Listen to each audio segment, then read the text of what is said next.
les amis, j'espère que vous allez bien. Mon nom est Louis Armand Paulin, je suis un disciple de Jésus-Christ. Je suis également le leader serviteur du groupe Testimony. Alors en 2019, nous avons une série sur YouTube, la série 12-12-12. 12 disciples, 12 mois, 12 témoignages en 2019, c'est extraordinaire. Je rencontre des personnes ordinaires qui racontent d'histoires ordinaires, leurs témoignages de Jésus-Christ dans leur vie. Aujourd'hui, je rencontre Maryse d'ici Théagène, une sœur de l'église de Portail, une sœur que j'aime beaucoup, une très bonne relation ensemble. L'entrevue extraordinaire, j'étais vraiment surpris par ce qu'elle raconte, comment Dieu a utilisé une image pour montrer de grandes choses que Dieu est en train de faire dans la vie de ma sœur. Et je vous dis encore une fois, ça a été vraiment surprenant qu'est-ce que Dieu a fait dans l'entrevue. Moi personnellement, quand je regarde ça, je dis waouh, Dieu est vivant, Dieu est présent, il fait les choses dans nos vies. Alors, bonne écoute, soyez bénis.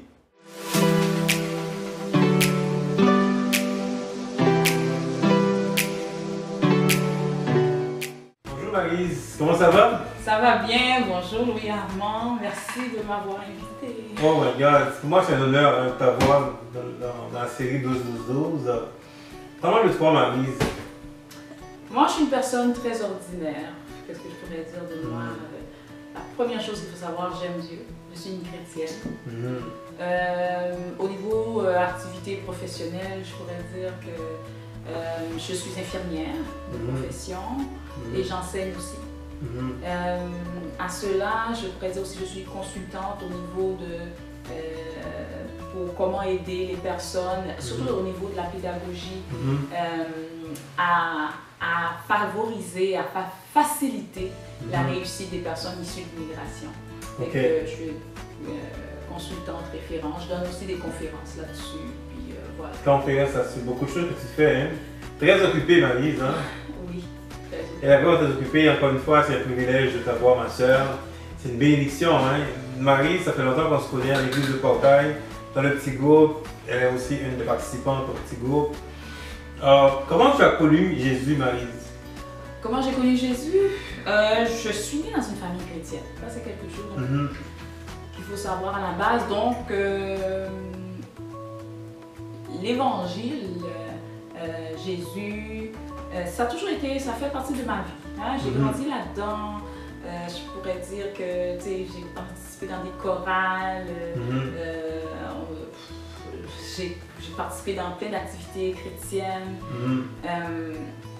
Donc, oui. Tu as grandi là-dedans. J'ai grandi là-dedans. Mais je pourrais te dire que c'est en 93 que j'ai moi-même, dans ces eaux-là que je me suis baptisée. En 93? En 93 que je me suis, 17 septembre 93 que je me suis baptisée. Mais je pourrais te dire, c'est à un moment donné, je pourrais dire, une situation de santé que j'avais. Et puis, à ce moment-là, j'ai dit, Seigneur, écoute, si tu ne me guéris pas, je te quitte.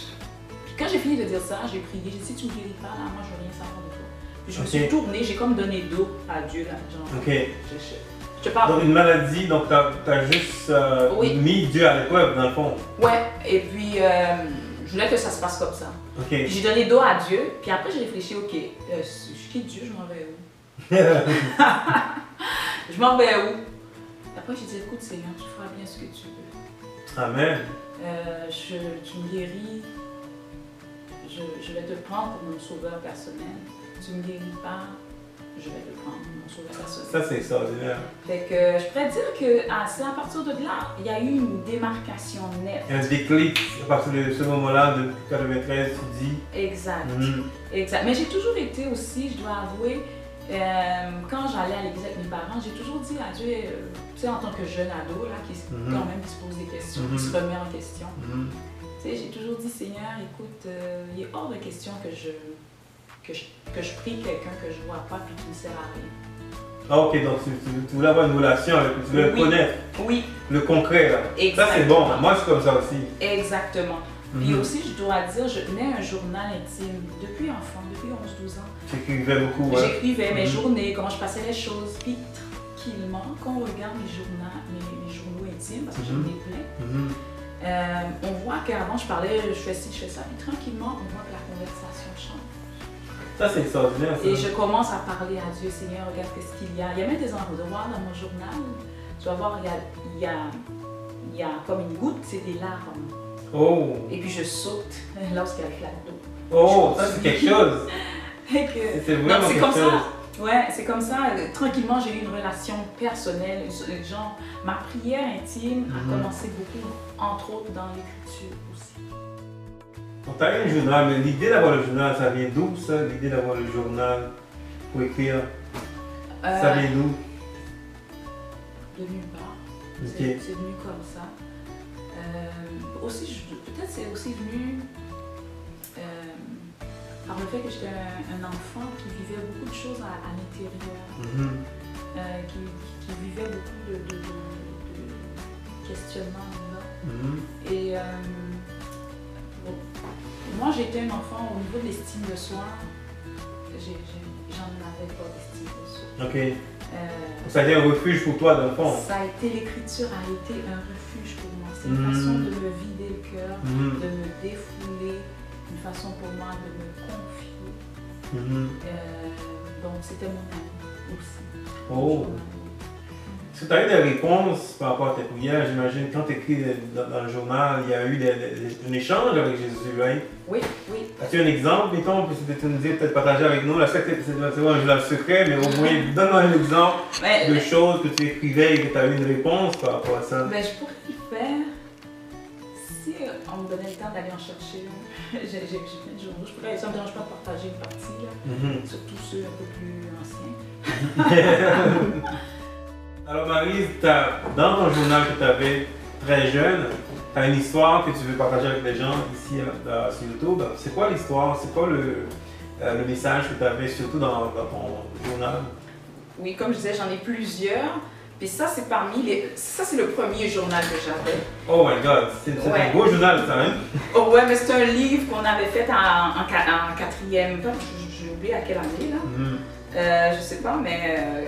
que j'avais fait, et puis entre j'avais 14 ans. Ça fait que là, j'écrivais, je vidais le cœur. Un exemple, je peux vous lire. Oui, allez-y, ouais. Je pense que l'enfant de 14 ans que je suis accepte de vous partager cette partie. C'est un grand privilège, les amis, je vous le dis. Hein? Journal intime sur YouTube, c'est pas très intime. Ça dit bonjour journal. Tu sais, Dieu a fait beaucoup pour moi. Comme aujourd'hui, tu sais, il y a des fois que je voyais des traces invisibles, transparentes dans ma vision. Et ça me faisait peur. Je ne disais rien à personne, ça me hantait. Mais Dieu m'a donné le courage de parler et me décider d'aller à l'hôpital. Sais-tu ce que j'ai fait? J'ai remis une petite épinglette que j'avais eue pendant un culte sur moi. Et j'ai dit à Dieu d'être près de moi. C'était pour moi comme un genre de symbole que Dieu était avec moi. D'être avec moi à l'hôpital. Malgré les peines que je lui ai faites. Il m'a écouté et il est venu avec moi. Lorsqu'on m'a appelé, le docteur me demande ce que j'ai. Je lui ai dit, ben, je vois des traces invisibles lorsque je regarde la lumière ou la neige. Il m'a fait un examen puis il a dit que c'est correct. Ce n'est rien de grave. Que Dieu soit loué. Merci Seigneur. Amen. Donc je vois en toi quelqu'un qui voulait avoir une relation avec Jésus. Et ça c'est vraiment important les amis de voir ça. Tu es jeune, 14 ans, que tu développes cette relation avec Jésus. Quand ça a été par la suite, tu as commencé comme ça à écrire comme ça, comment tu as développé ta relation avec Jésus à travers ces écritures, à travers le temps, j'imagine qu'il y a eu d'autres choses qui sont passées dans ta vie. Parle-moi un peu de ta relation avec Jésus. Ça a beaucoup contribué à ma confiance. Moi, je pourrais dire beaucoup parce que la confiance, ok. Oui, parce que j'étais un enfant, une adolescente aussi, je peux dire, très insécure et qui se doutait beaucoup d'elle. Puis je me souviens, ça m'a beaucoup aidé. Dieu m'a vraiment beaucoup aidé, beaucoup à l'école. Quand on regarde mon parcours, tu sais, quand tu n'as pas beaucoup d'estime de soi, parler devant la classe, c'est très gênant. Pas évident, ouais. Mais de la même façon que j'ai partagé cette partie-là, où je disais que ça m'a donné la force, la confiance d'aller à l'hôpital. Puis soit dit en passant, je suis allée à l'hôpital toute seule. Ma mère ne savait même pas. 14 ans. 14 ans, là, mes parents, ils ne savent pas ça.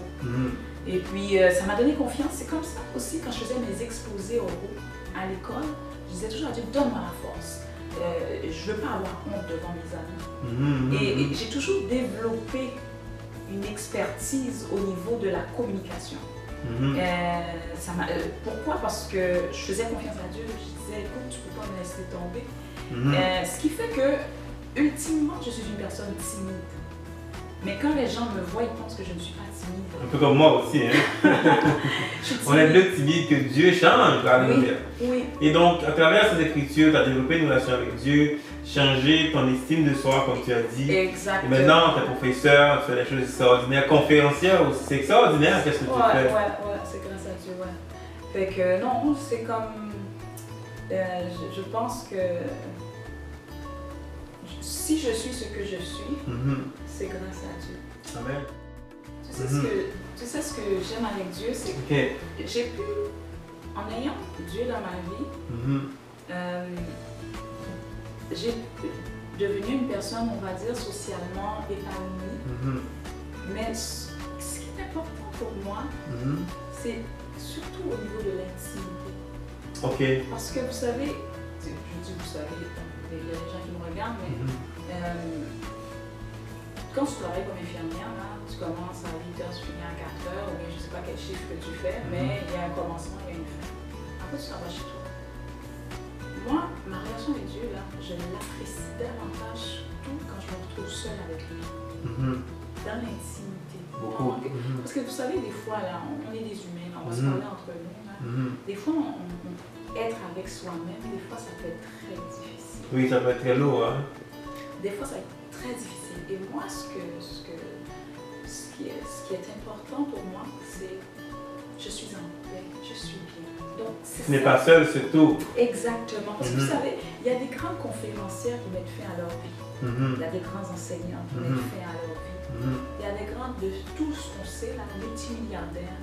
Mais c'est vraiment ce que j'aime, c'est qu'avec Dieu, je ne suis jamais seule. J'ai une paix dans mon imperfection. Amen. C'est ça que j'aime. Et tu as une grande expérience aussi, hein, en commençant par le journal. Dieu, avec le temps, a changé la relation aussi. J'imagine maintenant, tu n'écris plus là maintenant. Est-ce que tu écris encore? J'écris encore. J'écris encore. Peut-être je suis moins assidue. Mais j'écris encore pour moi parce que ça reste des témoignages. Parce que des fois, on a tendance à oublier le parcours qu'on a fait. Puis, ce que j'aime beaucoup quand j'écris des affaires, c'est que, surtout quand tu as une peine qui est grande, puis quand tu lis, tu connais la suite de l'histoire, tu sais que ça a bien été là. Puis, mais quand tu l'écrivais, tu disais, tu voyais, c'est vraiment la souffrance, l'émotion. Tu voyais l'émotion, tu voyais la personne qui voyait rien. C'est comme des fois quand je lis le journal, je sens que je suis comme Dieu qui sait qu'est-ce qu'il va arriver. Je dirais ça. Donc oui, je continue. Je continue d'écrire. J'aime ça écrire. J'aime ça laisser des traces. C'est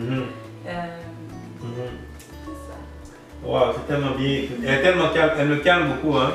Alors, Maryse, comment tu vis un défi dans ta vie chrétienne? Parce qu'on en a beaucoup. Moi, j'en ai. Comment tu vis un défi? Un défi arrive, ben, c'est quoi que tu fais? Comment tu vis ça? Comment je vis un défi? Premièrement, je le vis comme tout le monde. Je panique. Tu paniques, ok. Je panique. Je panique. Puis moi, je suis quelqu'un très... je suis quelqu'un très... bon, comme tout le monde, mais mode solution. Moi, mon cerveau, là, c'est comme un GPS. Là. Il y a un problème. Solution. Moi, c'est comme ça aussi. Je vais essayer d'ajuster comment régler ça. Moi, c'est comme ça. J'aime pas que ça traîne. Solution. C'est ça. Il faut une solution. Il faut une solution, puis il faut que ça règle tout de suite. Mais c'est juste qu'il y a des problèmes qui se règlent pas, puis il y a des problèmes qui se règlent pas tout de suite. Et puis, j'aimerais ça dire que je suis née dans une famille chrétienne, puis tout de suite je brille. C'est souvent après avoir essayé 2-3 fois, puis ça ne marche pas, que je dis Je m'appelle OK. Oui, c'est vrai, j'ai prié, puis j'ai prié. Puis souvent quand je prie, je demande à Dieu, mets la paix en moi. Règle les choses. Je me souviens, je vais te donner un exemple. Je me souviens une fois, j'ai fait un travail, j'avais un devoir à l'université. Et puis j'ai fait le travail, il restait juste à l'envoyer. Mon ordinateur, il a planté. Planté! Tu l'ouvres, l'écran est noir, donc pas de solution. Ça ne fonctionne pas. Ton chien, il est mort, comme on dit en bon québécois. là, j'essaie, puis j'étais énervée, tout ça. Tu sais, là, ça m'irrite. J'essaie, là, je suis comme ça, exécrable. Les gens autour de moi, dans ma famille, tout le monde courait parce que j'étais désagréable, tu sais, là. Puis à un moment donné, j'ai arrêté une idée. Malgré quand tu agis comme ça, je me suis dit, laisse tomber. Mais tu sais, la chair peut dire, ouais, continue. Là, j'ai dit, ok, je laissais faire. J'ai prié, j'ai dit, mon Dieu, j'ai besoin de ce travail, la date limite est arrivée. Et puis j'étais couchée, j'ai dormi. Et puis le lendemain matin, je me suis dit, Seigneur, fais que l'ordi fonctionne. Je l'ouvre, la première chose que je vois à l'écran, mon travail. Bye! Tout de suite, je me suis envoyée par courriel. On ne va pas attendre. Fait que, tu sais, je sais pas si le temps est là, je peux donner des exemples. Oh, allez-y. Je sais que tu as beaucoup de témoignages. On t'écoute, ma soeur. Je me souviens, étudiante, stagiaire, j'étais à l'Hôtel-Dieu. Et puis, j'avais perdu le local parce qu'il devait avoir une rencontre avec les étudiants. L'Hôtel-Dieu, centre-ville, il y a plein de monde. Et puis là, je dis, oh my God, si j'arrive en retard, c'est foutu. Et puis, je ne savais pas c'est quoi le local. Là, j'ai dit, non, j'ai prié. J'ai dit, non, je ne sais pas quel local que je dois me rendre. Mais passer de porte en porte à Hôtel-Dieu, c'était déjà en retard. Et la rencontre, c'était 30 minutes. 31 heures pour être poli exprès. Là, pendant que je parle comme ça, j'ai senti dans mon cœur quelque chose qui me dit, parle à cette dame-là. Tu sais, il y a plein de gens là-dedans, la foule. À cette dame-là, j'ai dit, comment? J'ai dit, comment? Je ne suis pas pour demander. Tu la connais pas? Je la connais pas, puis pourquoi je lui parlerais? Tu sais, c'est comme, je continue mon chemin, mais ça n'a pas plus insisté. Je sentais sur mon cœur, à un moment donné, je me suis dit, ça me coûte quoi de faire ce que j'ai senti sur mon cœur suite à ma prière? Qu'est-ce que ça me coûte? Là, je recule, je vais trouver la personne que je sentais qu'il fallait que je parle. Puis je dis, écoutez madame, je suis une étudiante, puis il y a une rencontre, puis je ne sais pas ce qu'elle local. La dame dit, eh ben c'est moi qui donne les locaux. Bon, voilà. J'ai trouvé une aiguille dans un bol de fond. Ça arrive souvent, c'est quelque chose, c'est incroyable. Est-ce que tu peux dire que tu es une disciple obéissante à Dieu d'un premier coup? Comment tu te décris par rapport à ta relation avec Jésus, par rapport à l'écoute? Est-ce que je suis une disciple obéissante? La question c'est plus, est-ce que je suis toujours une disciple obéissante? Toujours? Toujours non. Okay. Toujours non. J'ai des failles, mais j'aspire vers. Je travaille vers. Au moins il te parle. Dieu te parle. Oui. Tu vois qu'est-ce qu'il fait. Je vois ce qu'il fait, mais je sais qu'il y a plein de gens qui vont écouter ça et qui vont dire, je pense un peu aux gens qui nous écoutent, Dieu, est-ce que Dieu parle? On va me dire, est-ce que c'est une illuminée là qui parle là? Tu comprends? J'entends pas de voix, je rassure. Je n'entends pas. Peut-être qu'il y a des gens qui entendent. Ah ouais, oui, il y en a qui entendent. Moi j'ai entendu la voix de Dieu 2 fois dans ma vie. C'est étrange. Ok, moi j'entends pas toute pas de voix. Je sens comme, comment je peux te dire, c'est comme une réponse dans mon cœur. Tu sens, ok, c'est comme une conviction, right? Exactement. Tu sens, ok. Je sens une conviction. Tout simplement, c'est ça. Tout simplement. Alors par rapport à l'obéissance, comment tu te vois? Donc tu n'as pas été toujours obéissante avec Dieu, mais qu'est-ce qui t'a amené à ne pas obéir à Dieu? Obéir à Dieu, ben, il y a la chair. Hein?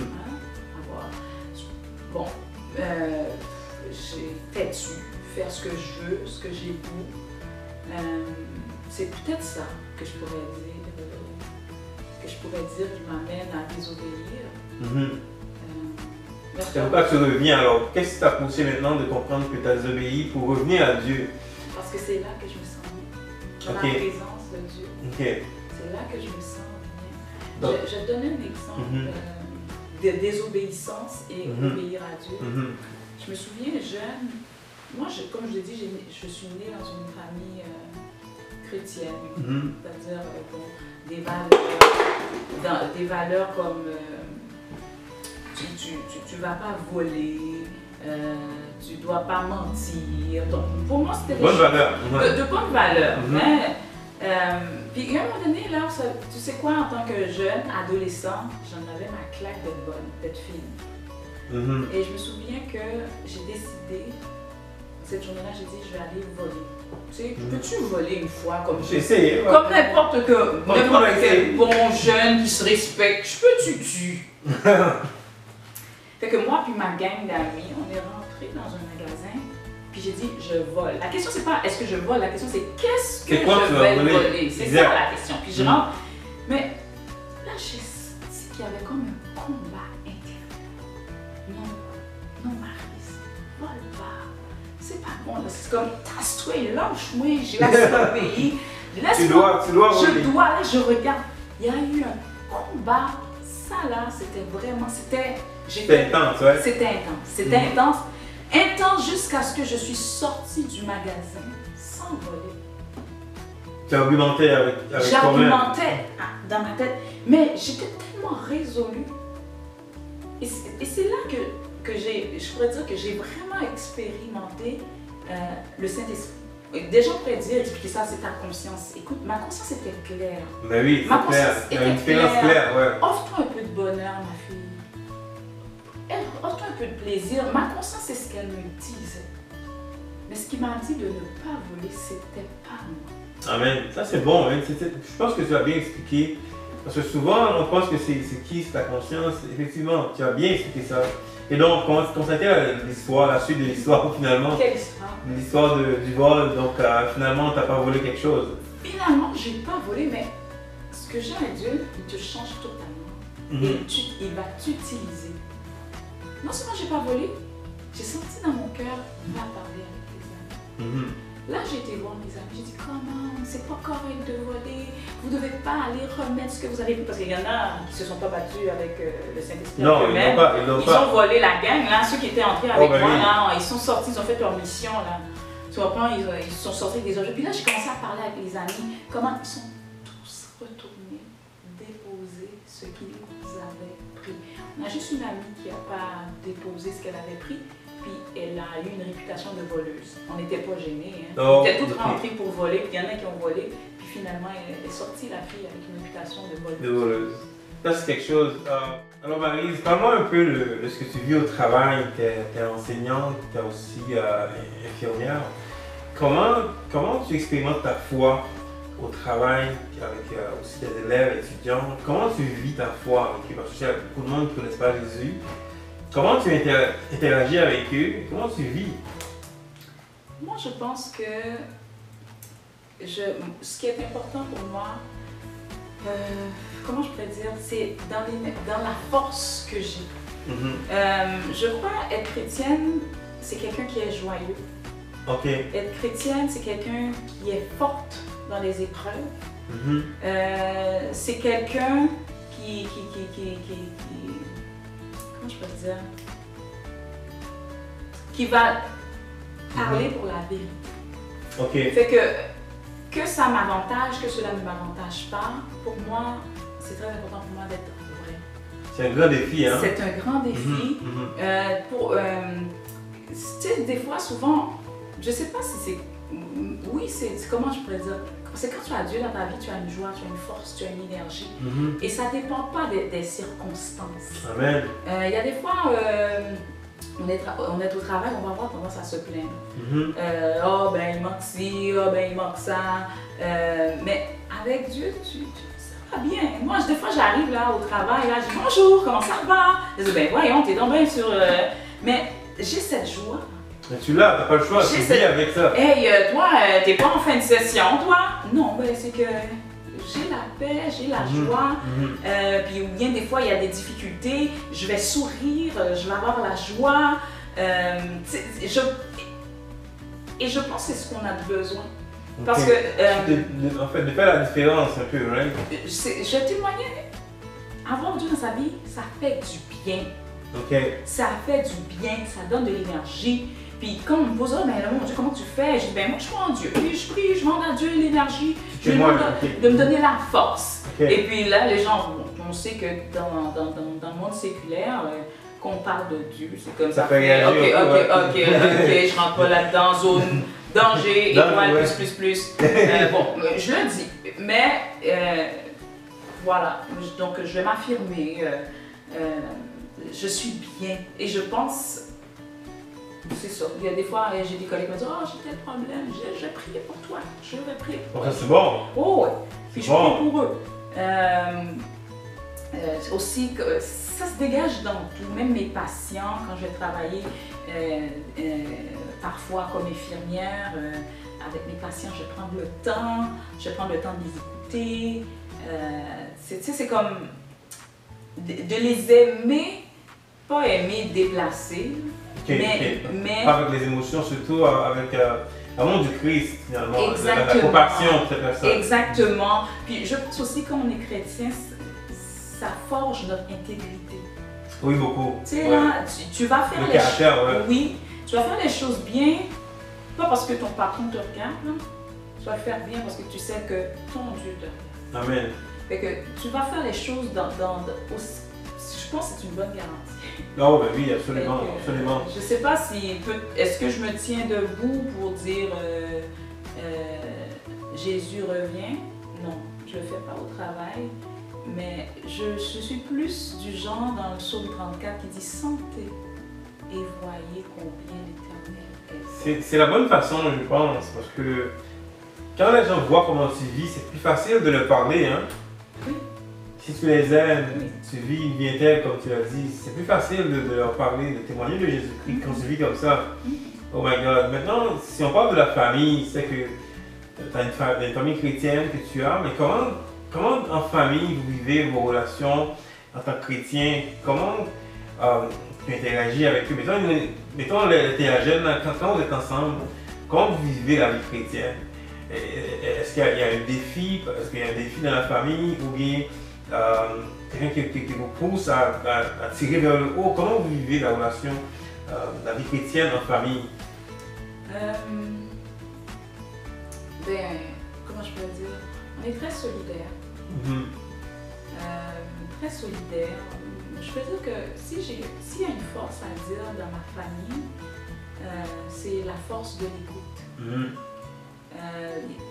De l'écoute. Vraiment, là, c'est une famille, là, c'est très fort dans l'écoute. C'est une famille qui va écouter qui va écouter et qui va prier. Même des fois, tu vas parler à quelqu'un, là, dans la famille, tu dis « Allô, tu m'écoutes? » Je t'écoute. Tu parles, laisse parler. Tu vas parler, les gens ils vont écouter. Chez moi, ça, je pourrais dire, c'est vraiment une écoute. Après, ils vont prier pour toi. Moi, je pourrais te dire, c'est vraiment, c'est ce qui est fort. Beaucoup d'écoute. Beaucoup d'écoute. Et de prière aussi. Oui, c'est une famille qui est très forte dans la prière. Très forte. Tu te sens supporté, tu sens qu'ils sont avec toi, ils t'écoutent, surtout ça, c'est vraiment beaucoup. Hein, ça. Oui, ça, on est béni là-dessus. Non, c'est une famille d'écoute. Tu vas parler. Moi aussi, je suis comme ça. Quelqu'un va parler, je vais écouter. T'es-tu là, Marie? Oh, je suis là, parle. Donc, beaucoup d'entraide aussi, hein? Beaucoup d'entraide, de support, ça c'est extraordinaire. C'est une famille bénie, ça. Ouais, on va pas regarder qui va faire quoi. Tu sais, là, si c'est moi qui t'amène 5 fois le verre d'eau, là, je vois même pas ça. C'est comme, tu sais, on est complémentaires, je pourrais dire. C'est vraiment, non, je suis bénie. Je suis bénie, je remercie le Seigneur. Il m'a donné vraiment une belle famille, là, que je suis fière. Amen. Que j'aime. Et par rapport à l'église, quand tu te vois à l'église, je sais que toi et moi on se rencontre souvent dans la maison. Oui. Par rapport à l'église, comment tu te vois à l'église, là où tu es maintenant? Et comment tu vois que ton avenir, surtout dans l'église, c'est quoi tu penses que tu peux faire, que tu peux aider aussi à l'église ou des frères et sœurs? C'est quoi le conseil que tu peux donner à quelqu'un aujourd'hui là, qui regarde, un chrétien qui regarde cette vidéo? C'est quoi le conseil que tu peux donner à un chrétien qui te regarde aujourd'hui? C'est un peu ce qu'on a dit. Moi, la meilleure chose, s'il y a une chose qu'on pourrait couper, juste retenir de cet entretien-là qu'on a, c'est chercher une relation avec Dieu pour l'intimité avec Dieu. L'intimité, ok. Donc pour toi, c'est l'intimité, beaucoup. Oui, parce que souvent, j'ai fait, tout le monde le fait. J'ai prié pour devenir infirmière, je suis devenue infirmière. J'étais fière, j'ai prié pour devenir enseignante, je suis devenue enseignante. Pour être conférencière, je suis devenue conférencière. Mais je ne vis pas 24 heures sur 24 comme conférencière. Ça, c'est fort, hein? C'est vraiment très fort que c'est dit. Oh my God, c'est vraiment très fort. La manière dont tu l'as décrit, c'est que tout ce que tu fais, ça te ramène dans l'intimité avec Dieu. Ça, c'est vraiment extraordinaire. Arrange-toi, le meilleur conseil que je te dis. L'intimité. Quand tu es toute seule, tu es dans l'auto, toute seule, la nuit, là, ça arrive à tout le monde de se réveiller au beau milieu de la nuit, là. Ok? Parle à Dieu, prie. Tu n'entendras pas de voix comme moi, j'entends pas de voix, mais sans doute tu vas avoir une paix. Moi, je me souviens une fois, là, je me suis levée au beau milieu de la nuit. Puis là, j'avais quelque chose que j'avais projet de faire. Seigneur, que dis-tu? J'ai l'intention de faire telle chose. Que dis-tu? Qu'en penses-tu? Moi, c'est souvent cette question-là. Puis je laisse ça comme ça. Puis à un moment donné, j'ai senti une réponse dans mon cœur qui était tout à fait l'opposé de ce que je projetais de faire. Mais la différence, c'est que j'ai senti une paix. Ça, c'est extraordinaire. C'est extraordinaire et j'aime ça de partager avec toi, d'aller dans l'intimité. Et souvent, on demande tellement de choses à Dieu, hein? On est perdu, noyé dans les choses qu'on demande. Et on perd cette notion-là. Toi, tu ramènes ça à l'intimité. Mais parce que, comme on a dit un peu plus tôt, l'enseignement, c'est pas ça qui m'apporte mon bonheur. Tu sais, être infirmière, j'aime enseigner, j'aime travailler comme infirmière, j'aime être conférencière. J'aime avoir une belle robe, j'aime avoir une voiture, mais tu sais, il y a des gens qui ont bien plus que ça, puis ils finissent par se faire du tort. Ou bien, j'ai une de mes amies qui disait qu'elle avait le mal de vivre. Le mal, elle dit, écoute, Marie, tu sais c'est quoi souffrir de vivre? Vivre me faisait mal. Puis quand elle disait ça, je la comprenais. Mais c'est ça que je veux dire aux gens. Quand tu as une intimité avec Dieu, tu vis bien. Ça t'apporte une paix. Je sais, là je pense aux gens qui ne connaissent pas le Seigneur. Les gens qui disent, oh bon là, peut-être des gens qui vont voir ce vidéo, ils vont dire, oh mon Dieu, je ne savais pas que Marie était chrétienne, je ne savais pas qu'elle faisait partie de ce clip-là. Regarde, je te dirais que, essaye, prie, prends un temps. Ouais. Ça ne coûte strictement rien, c'est vraiment gratis. Tu prends un temps, parce que moi personnellement là, je suis infirmière, je me dis c'est plus normal d'être fou dans ce monde-là que de ne pas être fou. Les gens qui sont, quand tu tombes en burn-out là, quand tu tombes en dépression, moi j'ai du grand respect pour ces gens-là. Parce que la vie n'est pas facile. Facile, pas évident. La vie n'est pas facile. Il y a beaucoup de défis, des choses bougent. Des défis, le stress, on vit dans un monde là qu'il faut aller tout le temps, vite, c'est super rapide. C'est ultra rapide. Quand quelqu'un te dit qu'il tombe en burn-out, je te respecte, je te comprends. Fait que pour moi, fait que oui, j'ai prié pour la personne qui est en dépression, mais en même temps, je prie pour moi parce que je sais que je suis menacée de ça. Fait que moi, essentiellement, c'est pour ça que je dis aux gens, cherche une intimité avec Dieu. C'est ça qui va te préserver du mal de vivre. Amen. C'est extraordinaire.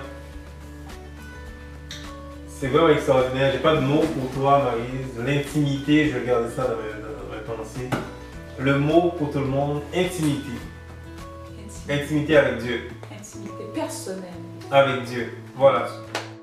Alors, Maryse, comment tu vois l'Église en général? Est-ce que tu conseilles quelqu'un d'aller à l'Église aujourd'hui? Comment tu vois tout ça, l'Église? Ça peut peut-être me trouver un peu fatigante avec mon histoire d'intimité, mais je pense que quand on vit une intimité, c'est-à-dire on prend le temps de parler avec Dieu durant la journée, moi souvent le matin, 5 h du matin, je me lève et puis je passe un temps, je prie, je chante, c'est vraiment libre. Il y a pas, quand je lis, je vais lire des psaumes, je vais lire un passage de la Bible, et puis je vais m'inspirer de ce passage-là pour prier. Et puis, de ce temps-ci, je suis dans les psaumes. Donc, je prends ce temps et puis je remets la journée. J'ai exposé à Dieu, voici mes projets. Tu sais, j'ai l'intention de faire ça. Que dis-tu? Qu'en penses-tu? Des fois, j'ai une réponse sur mon cœur, des fois, je n'entends pas. Mais je remets la journée entre les mains de Dieu. Donc je passe un temps d'intimité. Même dans la journée, quand je vais marcher, je vais prier, je passe un temps, je vais mettre de la musique chrétienne, je vais louer. Quand j'étais enfant, jeune dans la vingtaine, j'avais un trottoir de prière. Dès que j'arrivais, que l'autobus me déposait, quand j'arrivais sur ce trottoir, j'enlevais ma gomme, je l'achetais, puis là je commençais à parler avec Dieu. Donc dans mon quotidien, j'avais une relation avec Dieu. Pour revenir, pour faire le lien avec l'Église, c'est pour dire que l'Église, pour moi, le dimanche, c'est la journée où on fait la fête. Oh, ok. Dans la semaine, tu bâtis, puis dimanche, là, c'est très bon aussi, hein? Oui, très bon. Le dimanche, c'est un temps où tu vas prendre, c'est où tous les gens qui ont fait leur quotidien avec Dieu. Exact, c'est très cool, hein? Ça passe tellement vite. On passe un temps ensemble, on loue, on chante, mais il faut voir ça comme ça. Moi, je ne pense pas, parce que tu vas le dimanche à l'église, c'est mieux que rien, mais il y a bien mieux. Et bien mieux, vous allez deviner, c'est encore une fois l'intimité au quotidien. Hein, c'est comme... puis aussi, ce que je veux dire aux gens, passer du temps avec Dieu, c'est pas une punition. C'est un privilège. Amen. Hein? C'est vraiment, c'est comme... Moi, je vais vous donner l'exemple. Moi, je suis quelqu'un de très sportif. Hein? Je m'entraîne chaque jour. Et j'aime mieux m'entraîner le matin. Parce que quand je m'entraîne le matin, tu sais, ça oxygénifie. L'énergie, ouais. Tu sais, j'ai de l'oxygène, je me sens comme tonifiée, donc ça m'aide à passer la journée. C'est la même chose. Quand je me lève le matin, je passe un temps de dévotion, je lis la parole de Dieu, j'invite Dieu, ça m'aide à ouais, la journée vient temps. Ah ouais, c'est comme, c'est pour ça que pour moi, l'Église, c'est moi. Dernier petit secret que je vais vous dire. Moi, je suis infirmière, mais de ce temps-ci, je m'assagis mon expertise est en soins palliatifs. C'est-à-dire les personnes qui sont en fin de vie. Puis, dernièrement, je parlais avec une de mes sœurs. Et puis, elle me disait, elle aussi, elle travaille en soins palliatifs. Puis, elle me disait, en emballant des corps, elle dit, c'est pas vrai que Jésus est venu mourir pour ça. Pour ça, ouais. Tu sais, pour ça. Parce que quand on emballe les gens, on les descend à la mort dans une chambre froide. Moi, la chambre froide, je la connais. Tu sais, là, on met la personne, puis on le rentre dans une chambre froide, puis on ferme la porte. C'est pas, je pense pas que Jésus est venu mourir pour ça. Il est venu mourir pour ce qui est en dedans de ça. Amen. Est-ce que vous voyez? C'est pour ça que quand toi, tu pries, tu ne fais pas juste mettre tes genoux par terre, tu mets ton cœur par terre. Tu mets ton esprit par terre. Ton cœur par terre. Oh. Oui, mais quelqu'un peut dire, oui, mais Marie, c'est moi, je mets mon cœur par terre. C'est-à-dire, quand tu dis un mot, tu penses. Oh, tu te soumets vraiment, ok. Quand ou bien, tu peux lire un verset, tu dis, ben voyons, ça n'a pas d'allure, je comprends pas. Seigneur, éclaire-moi. Ben c'est parfait ça. Il va t'éclairer. Mais tu lis vraiment real. C'est pas les yeux qui s'en vont à la mort qui lit. C'est pas la main qui s'en va à la mort qui tient la Bible. Mais c'est ton cœur. C'est ton âme. Il faut que ça te dise quelque chose. Il faut que ça vienne te chercher, aller chercher tes tripes là. Tu sais, tu vas lire quelque chose, mais qu'est-ce que ça veut dire? Je comprends pas. C'est ton intérieur, ton inside là. Ok, qui vient, qui va comprendre. Mais si tu fais juste lire des psaumes là, tu les répètes, tu les répètes là. C'est ce qui va à la mort qui répète. Amen. Gloire à Dieu. Quel témoignage. Oh my God. Moi, j'ai vécu ça récemment aussi. Hein. Je voulais prier plus et Dieu m'a dirigé vers un texte de la Bible. Quand tu pries par la parole, par écouter la parole, il faut que tu pries à ton cœur. Oh my God. Merci beaucoup, Marie. C'est tellement... Que dire? Et je vois beaucoup en toi, Marie. C'est la première fois que je te vois comme ça. Sagesse. Tu es très sage, l'intimité, voilà le mot aujourd'hui. 2 mots, sagesse et puis intimité. Merci beaucoup Maryse pour ton temps, merci pour ton cœur. Merci à tout le monde, hein. Soyez bénis. Bonne journée. Gardez une intimité avec Dieu. Amen.